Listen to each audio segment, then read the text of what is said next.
Okay, I believe we are live. Please give me a moment. I'll make sure everything is working fine and we shall get started. Still getting hang. Okay, I believe we are live. Okay, we don't want any echo. I'm still getting used to this new software and okay, that seems to be working fine. All right, lovely. Hello and a very warm welcome to you.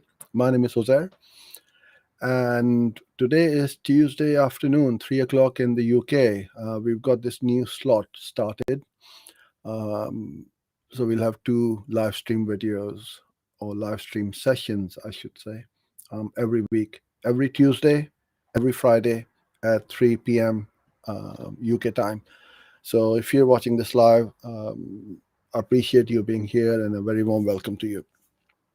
If you have any questions, then you can put it on the description box. But I believe we are live on LinkedIn, Facebook, YouTube. So I'm going to aggregate I'll try to aggregate all the questions and comments from all the other channels and put it together. So if I don't see your question or don't answer it, that means I can't see your questions on Facebook or LinkedIn. But I think it should work. It seems to be working fine. I can see some comments from LinkedIn, Aditya, hello, Khalid from YouTube. So yeah, it seems to be working pretty well. And if I do this, then you will see on the video the comments as well. Let me just try this before we start so I know we are working fine. Yeah, seems to be working. And Amol, you are also there as well. But it is only showing me the comments since I go live on since I show the chat window and not the previous one. So if I do miss it, please bear with me. I will try to come back to them afterwards. Okay, I'm going to switch the chat overlay off for now and I'll bring that back afterwards. So the way these sessions work is I'm going to go through a certain workflow or answer any questions which have been sent across to me before. And also during the session, people put in questions. I'll try to answer them towards the end of the later part of the session. So let's get started today. And where is my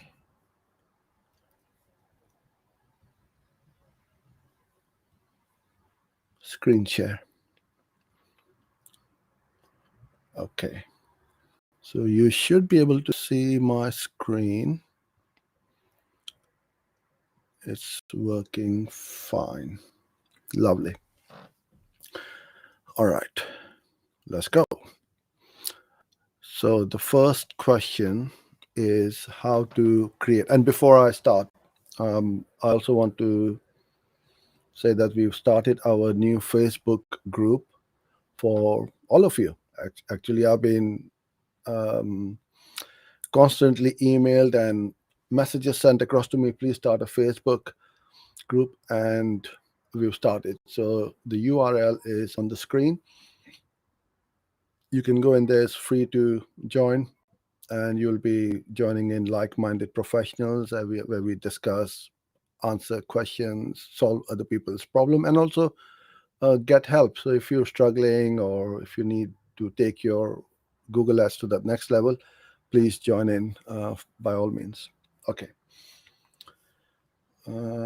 That slide should have been first. That is the URL, Facebook groups/Google Ads like a boss. And then we'll let you in. That's the old banner, so we'll replace it with a new one, Fridays and Tuesdays now at 3 p.m., right? All right. So the first question is how to create custom audiences. Great question, and it's one of my favorite ways to target our audiences on display network and especially on YouTube, where we do a fair amount of work. So our um, let's go into our account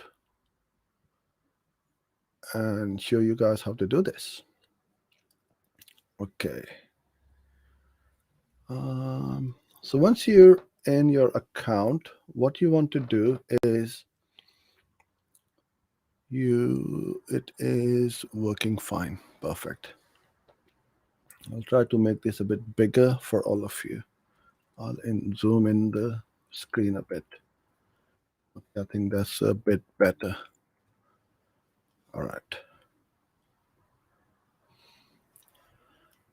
Go to tools and settings.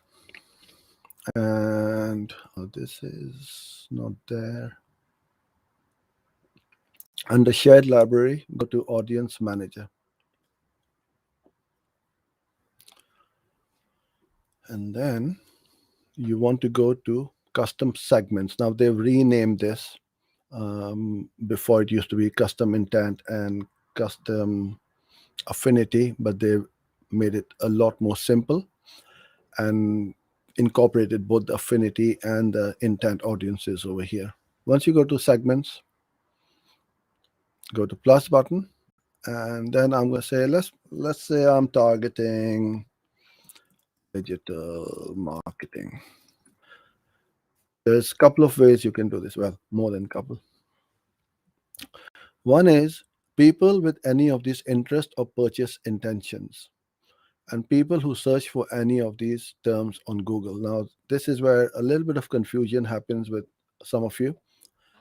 And here's what the difference between these two. So, this is what we used to be that old affinity audience. Yeah, long term interest. Affinity is if you like cooking, golf, cricket, football, Google knows our searching and surfing history, right? We go and check all of these websites, check the score, follow the news, and so on. That is the long term interest, right? Which is fine. You can target those as well. But the one which we normally and usually go after is people who search for any of these terms on Google. This is what it used to be the end market audience. So people who have recently, and by recently, I mean the last 14, 15 days or so, Google, anybody who search for not this one, but I'm going to add the search terms in a minute. Any of these search terms, Google is going to show our ads. So I'm going to put in digital marketing. So as you start to put in and type in the words or the keywords or the phrase, you'll start to see this the drop down. And that's how you would say, okay, how to promote your digital marketing agency. So that's completely different to somebody who's looking for help with digital marketing, which is fine because I'll be promoting my agency to people who are marketeers and not somebody who's a business owner.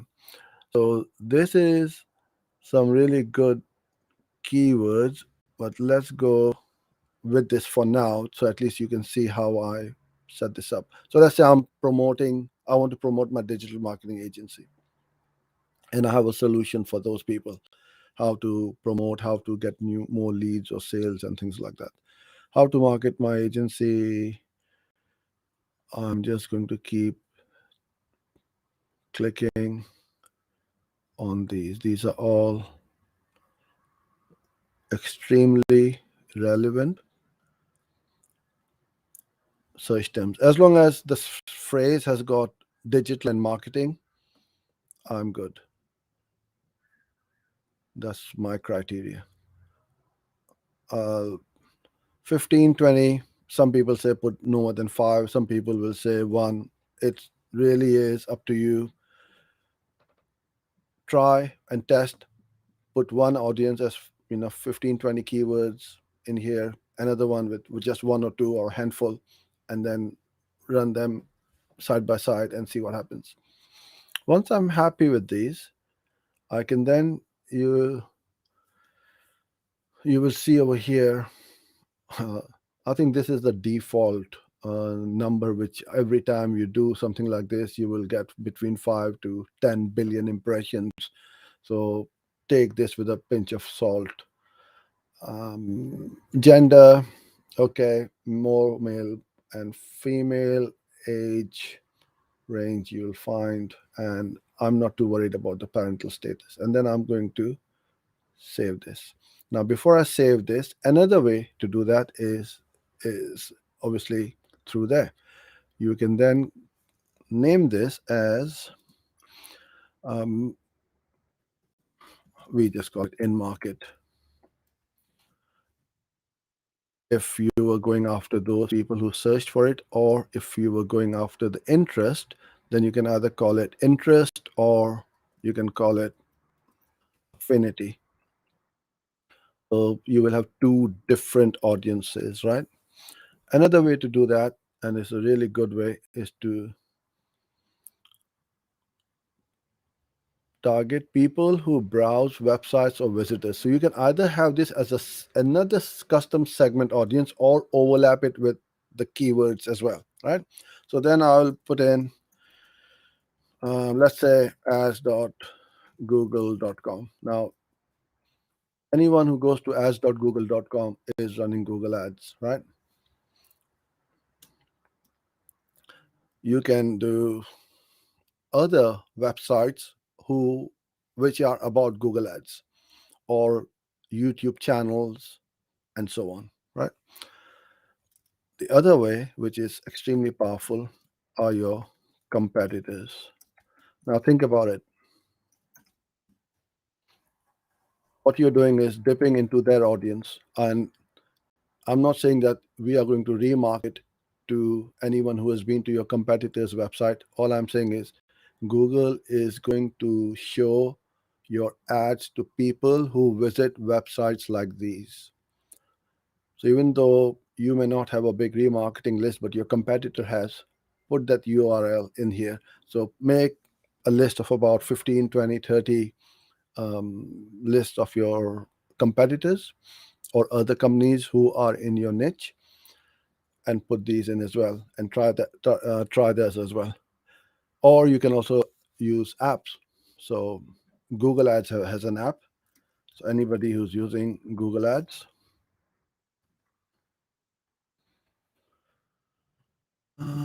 why is it showing me all these other ones?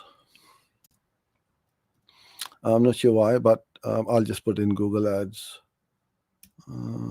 Yeah, there you go. It's popped up here now. Yeah. And then you will also find some other apps, Learn Google Ads, Learn Google Ads, Online Ad Maker. So all of these apps are relevant to Google Ads. And if I put in something like, let's say, marketing, and this is what very few people do, I want to find apps which are about marketing, or let's say I was a video creator and I wanted to do video marketing. So anybody who's using these kind of video editing apps are into marketing. See, com.digitalmarketing.slideshowmaker. There you go. You will get loads of really good apps as well. Learn digital marketing, graphic design, or social media, and all sorts you can do. So what I'm trying to say to you is, using this custom segment audience, you will have unlimited amount of audiences you can test and target. You will never run out. You're just restricted by your imagination. You can overlap, you can create small list, you can create big list, and so on. And then you all you do is save it, and that's it. And when you create a campaign, you put it at the we tend to put it at the ad group level and run it. So that's how this is. Okay.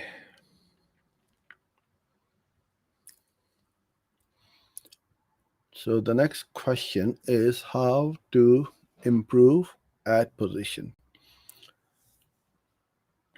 Now, we used to get the average ad position going back, I think a year ago or a year and a half ago, we used to have that average ad position, but not anymore. But the principle is the same. What you want to do is to have the, the keywords which are in an ad group got to be relevant to the ad.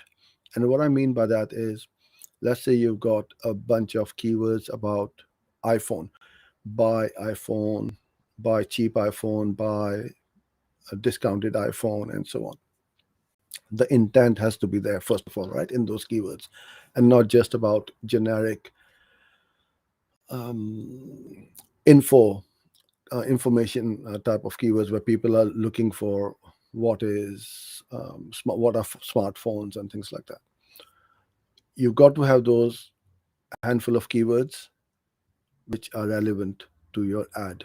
So the headline one must have your keyword, because that's the first thing somebody is going to see and read when they put something in Google and the ads pop up. So if your headline also says, buy the latest iPhone, then I know that it is addressing to my needs. So the best way and the easiest way to explain this is, we go to Google when we have a problem. If somebody has a solution to our problem, I'm going to go to that person or that company, and that's what you want to do. The other thing you also want to do is, so headline one has got one, and depends on which responsive or expanded text that you are using. I would recommend start switching over all your ads to responsive search ads, because from the middle of this year, the ETAs are going to go away. So you rather do it now than right at the last minute. Have 3 or 4 headlines with the expanded text, the keywords, and then at least out of the 4 description lines, at least have 2 descriptions which has got the keywords in there as well. What you don't want to do is to stuff those headlines and descriptions with your keywords in everyone. It just won't make sense when you put together, because you don't know which headline and which description is Google is going to mix and match and show it. So I would recommend that the relevancy of the keywords to the ads is one of the best ways and the easiest ways to improve your ad relevancy for your ads. Okay. Maximum number of campaigns and ad groups you can make in Google Ads. Ooh,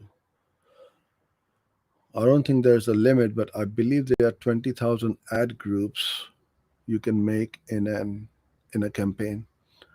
I'm not sure why you're asking this question, because we've never hit that number or reached that maximum limit for the number of ad groups or campaigns in an account. And we're running campaigns where we're spending over $250,000 a month, and even those ones are nowhere near this maximum limit. So I would say you don't need to worry too much about it and stress about it as to what's the maximum number. I'm pretty sure you will never reach that number, and focus on the most important things, which is the profitability of your account. Why did you choose to be Google as PPC specialist? Okay, good question. So going back 10 years, 11, 12 years, yeah, when those of you who are old enough remember the Lehman Brothers crash, and then the recession started after that. And our business was more reliant on the local advertising, because around the 2008 2009, Google ads and Facebook ads, well, Facebook wasn't there at that time, I don't think, wasn't as popular as it is now, and we used to rely more on trade local events, magazines, local newspapers, and local advertising. And those were getting more and more expensive and giving us less results. And in those days, we used to do photography. Our main business was photography, and those channels were getting more and more expensive, and I came across this Google Ads. Somebody told me, "Oh, try this," and I thought, "Okay, why not? I'll try a bit." And without much knowledge, I just threw a few campaign or two. And I remember I put in like £1 or £2 a day, and I was still getting a fair amount of clicks because there was hardly any other advertisers, and they were so cheap clicks and really good clicks as well. It's not only cheap, that we were starting to get better results going forward. And this is how my introduction to Google Ads was. And because we were doing photography and then video came along, and then we started to do a web design. So when you have a nice website, the thing which you need then is traffic, and this is how we can get you really good quality traffic using Google, YouTube, and so on. So that's how we started with Google Ads. Thanks for asking. What are the targeting options in Google Ads? There's loads of ways, and again, you will never run out. I've just shown you one way of targeting, which is the custom segment um, audience targeting. Then we've got the keyword targeting. Then for the display network and YouTube, it's a little bit different than the search campaigns. So you can target by placements. So let's say if you are running banner ads or display ads, you want to target places like CNN, New York Times, Wall Street Journal, and so on. All these websites, they accept Google Ads. So you can target by placements, you can target by audiences, you can target by keywords, you can also target by video placements on YouTube. That is extremely powerful. So if I want to target, let's say, people who are interested in marketing or sales funnels or like something like that, I would look at which are the most popular channels or videos which are getting lots and lots of views, and then I will put them as a placement in my campaign and tell Google Ads, go and place my ads only on these videos or channels. And that is lowest hanging fruit you are going to get, because here's why. What most people do is when they start with Google Ads is they go very broad, especially on display and video. Because on search you have got the intent, right? I'm searching for a keyword, your ad pops up, fair enough, and you're reaching the right person. Unless you're targeting broad keywords, which again is getting better and better now, but it's, for my liking, is still too broad. So you need to optimize with lots of keywords and so on. So what you want to do is you go on YouTube or display network, let's say, and you want to target those channels or those blogs or websites where you know that your target audiences are there. Now, if your offer and is not converting or you're not getting any conversions, then you know that your offer is not good enough. People are not hooking, the hook is not there, and you need to start optimizing something or the other, because you're targeting the right people, but they're not converting. So what you can do is don't change anything on Google Ads, change something on your offer, the landing page, or the website. Then you start to optimize and see, okay, are they taking up this offer? Instead of 10% discount, try 15% or 20% if you can, or mix and match your offer.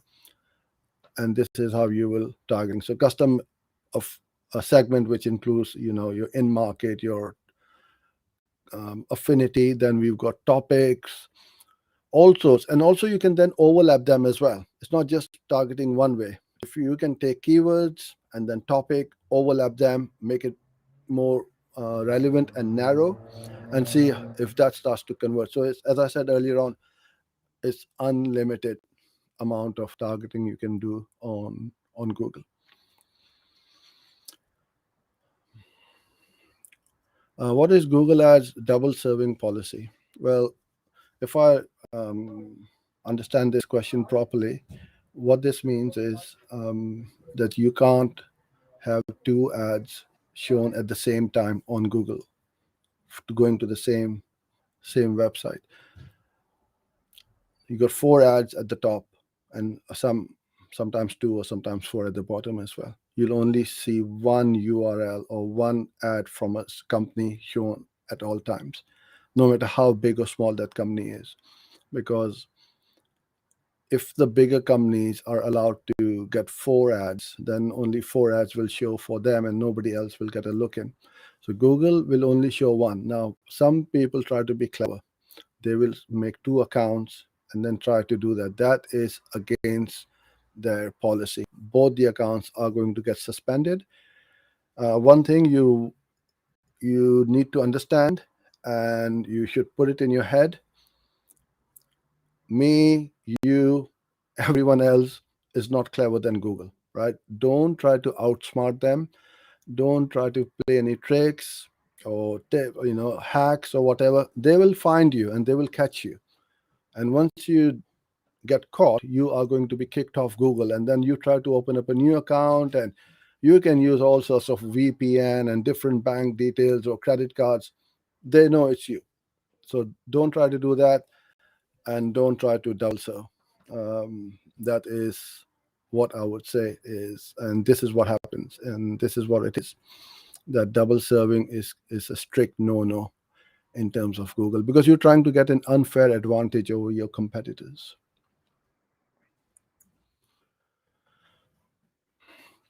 How to use the drafts and experiments tool in Google Ads. I'm going to make a new video on this, and I'll show you how to do that. But just to give a brief explanation as to what this is. So let's say you're running a campaign and it's working very well or not very well.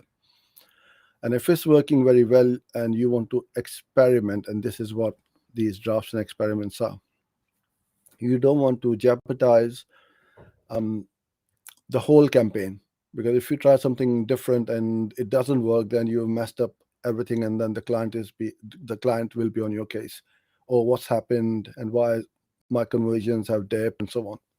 So what you can do is you can allocate and tell Google, from this campaign I want to experiment on 20% of my traffic with a different targeting or different bids or whatever you want to do. Then the rest of that 80% will carry on the way it is, and then you can experiment like that.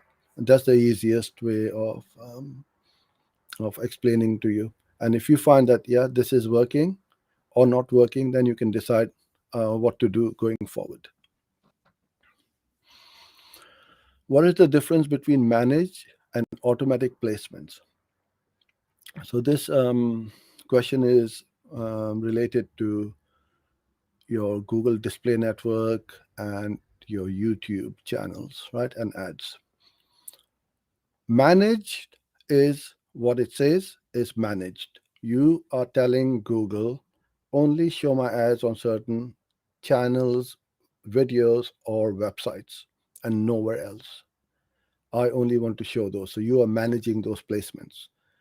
Automatic is you telling Google, go wherever you want. Just find me the right audience. So with automatic placements, you will find all sorts of channels which are showing you ads, but it will be shown to the right person. So let's say I'm targeting you who's interested in Google Ads.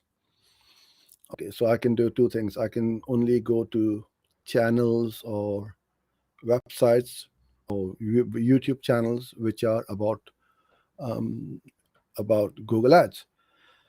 So with Google Ads, if I was to target somebody, my very good friends Kasim and John at Solutions 8, if you haven't checked them out, please do. They've got a wonderful channel, one of the best YouTube channels out there about Google Ads. So I can place my ads on their videos or on their channels, and they can do the same to me on because they know my audience is about Google Ads, and I know their audience is about Google Ads. So we can dip into each other's audiences and put our message or ads in front of that right audience. So that is the management. Or if I find websites like Search Engine Land, if they accept ads from Google, I can go and place it on there. Automatic is anywhere it can go. It will go on the audience. So let's say if you are interested in Google Ads, but you go to ESPN to check the football score, that website has got nothing to do with Google Ads, but it's you Google is targeting. So then you all of a sudden you're reading your news or the score or the league tables, and all of a sudden on the side or along at the top, my ad pops up in front of you. So it's the person who we are targeting and not the placement. So this is what automatic placements is all about.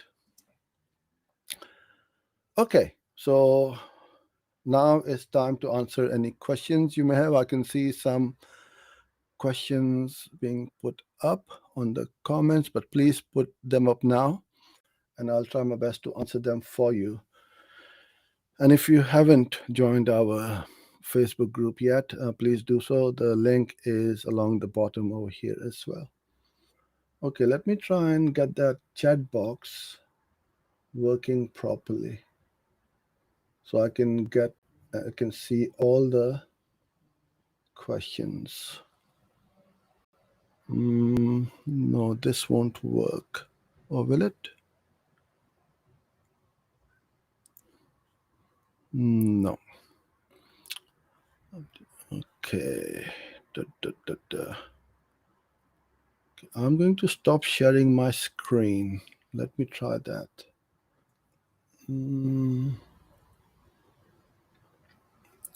Okay. And now it should work. Okay, new comments will show up here, but at least I can read them from all the other places as well. Okay. Okay, hello to Aditya on LinkedIn. Khalid, hi. Amol. Okay, Aditya from LinkedIn.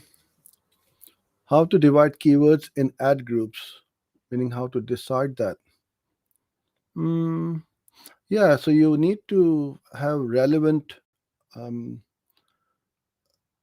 keywords in an ad group. You don't want to have Apple, iPhone, and Samsung phones in one ad group. You got to have, if you're selling mobile phones, have a separate group for iPhone, separate for Samsung, separate for Google Pixel, and so on. You got to keep them extremely relevant and tight.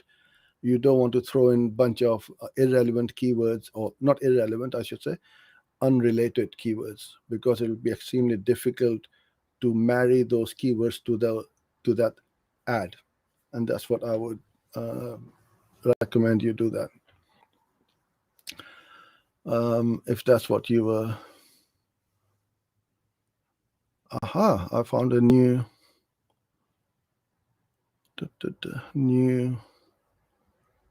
feature, which is quite good. Okay, Khalid, can we reduce the? I quite like this feature. It's really good. Okay, can we reduce the 200 per click to 50 rupees? You can, but you probably will find you will reduce your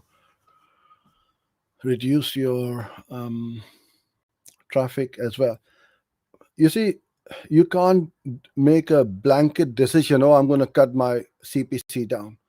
If it is working and it's profitable, why would you want to do that? Yes, if it's not converting and it's very expensive, then reduce the bids. But if it is converting, I would make it to 400 because I don't want to lose out on that impression and win that auction every time and beat my competitors. So that is a completely a wrong strategy, I would say. You would. Okay, Manoj. Is manually optimizing Google ads is at stake? um yes, I would say more and more is been taken away from us. BMM has gone away. Exact match is not exact anymore. Plus the maximized conversions, target CPA, target ROAS, those kind of smart bidding is working really well.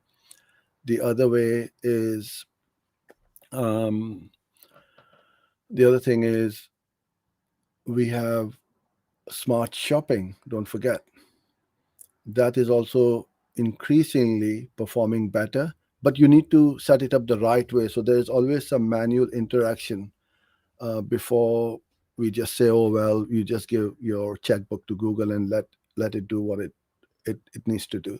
So there is a fair amount of manual um, input which needs to be done. But the smart bidding, especially, is making our lives a lot easier because we don't need to worry about the bidding per se.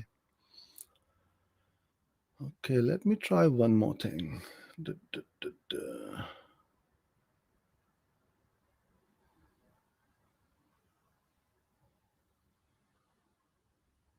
Okay, so now the chat has gone away.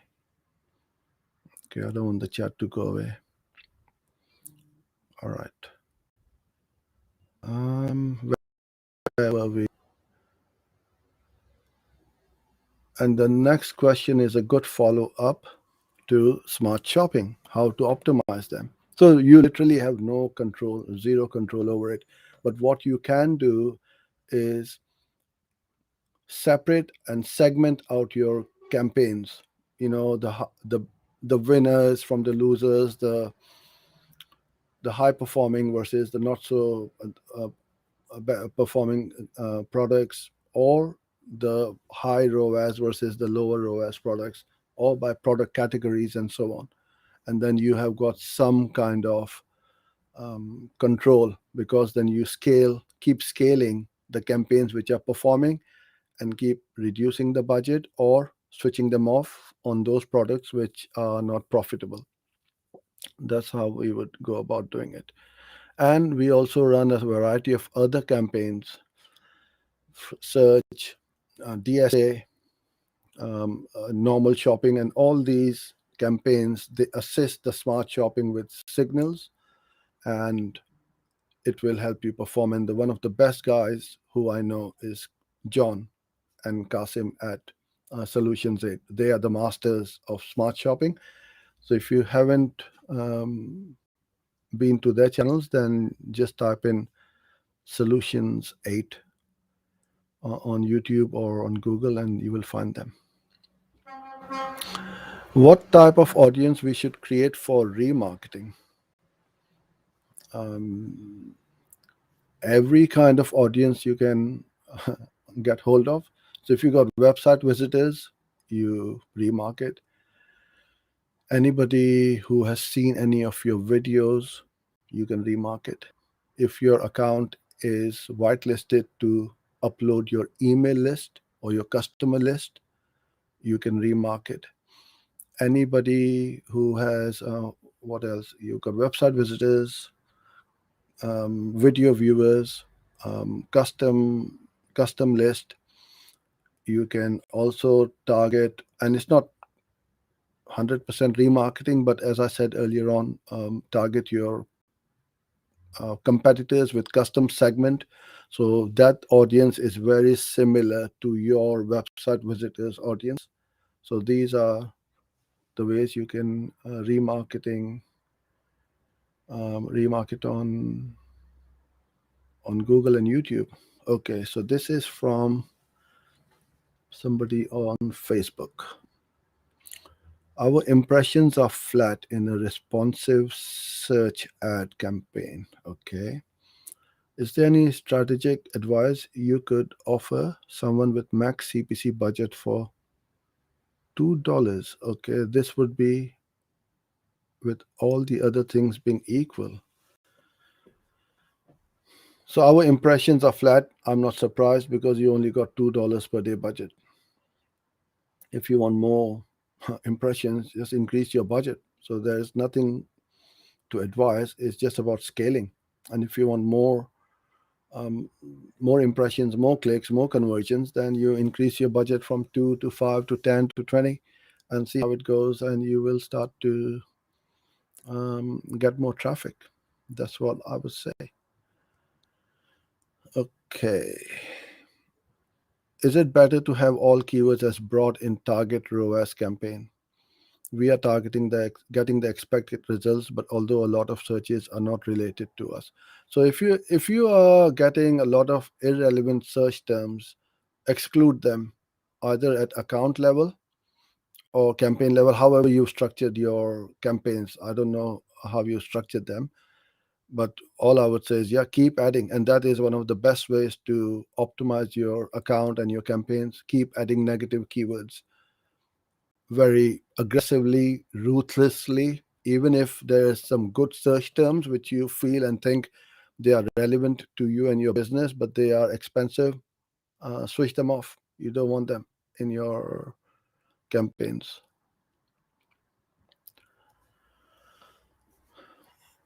Hi, Alex.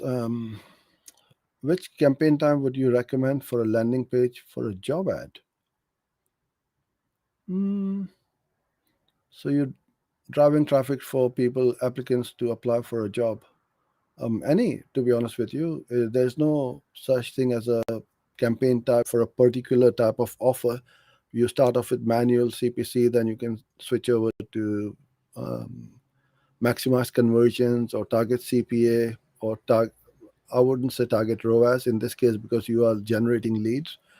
So once you had 30, 40 conversions in your account or in your campaign, I should say, switch over to target CPA. Then you will know what your cost per lead is, and then you switch over to target CPA and just keep on increasing the budget, and you will find that Google is very good at getting those leads at the target CPA. And another thing which I would say is don't have to listen to me or somebody else. Try it, test it. It may work for me, it may not work for you. Some things will work for you, may not work for me. So until you don't try it and test it, don't take anyone's word for that, as a matter of fact.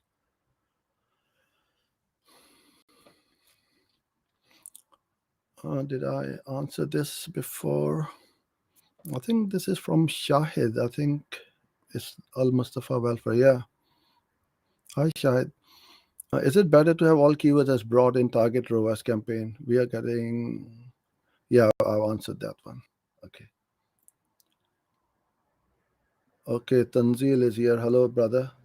He's on watching this on Facebook. So this is quite good because I can see all the comments from all these channels coming through. After BMM, is there any difference between phrase match and broad match? Well, exact is not exact anymore. Phrase is not exact. Phrase is not phrase anymore. So I think we will soon end up with just one broad match, and whichever way you look at it, it will either make our lives a lot easier. You don't need to worry about too much, or we won't have much control, and then the AI and the machine learning is going to take over because it's in Google's interest as well. Look, at the end of the day, Google is in the business of making money. If we as advertisers don't make money, they are not going to make money. You're going to stop advertising, full stop, right? So no matter what everybody says, oh, they're taking away our control and they're doing this and doing that. Well, you're going, look at your cars you are driving. Few years back, it used to be all manual. Now we're all driving automatic. Makes our life easy, doesn't it? More comfortable, more pleasurable, and especially when we're stuck in a traffic jam. And this is what algorithm has got a great advantage over us. We are just looking at that keyword data, the metrics, and the signal, right? Oh, this is the intent.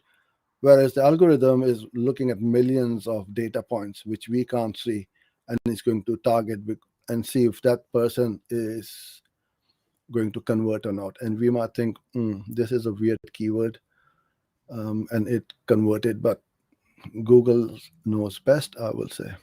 I want to learn Google as well. You're in the right place, Rahul. So you will learn loads over here. We got over 1,000 videos on our YouTube channel. Join our Facebook group as well, and it's all for free. So I wouldn't bother with your Netflix. Cancel the subscription and save yourself $10, $12 a month. How to create a high converting landing page for Google Ads? That's a good question. And I have done some videos, and I'm going to be doing some very soon as well.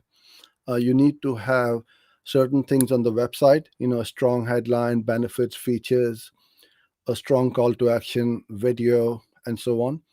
And we started off just a few months ago, started a brand new campaign. The conversion rate was around 8%. Then we make some changes to the headline only. It jumped to 12%, which was a 50% increase in the conversion rate. And after we ran a few thousand clicks and impressions and um, got some conversions, we found that okay, we need to improve it further. We changed the headline again, just the headline, don't change everything. And now it has jumped from 12%, and we changed the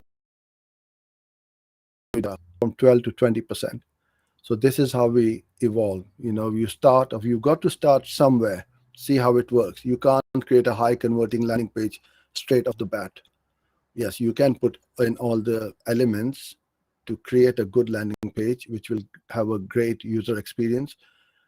But the first thing you want to do is have a fast page speed, the low page load speed.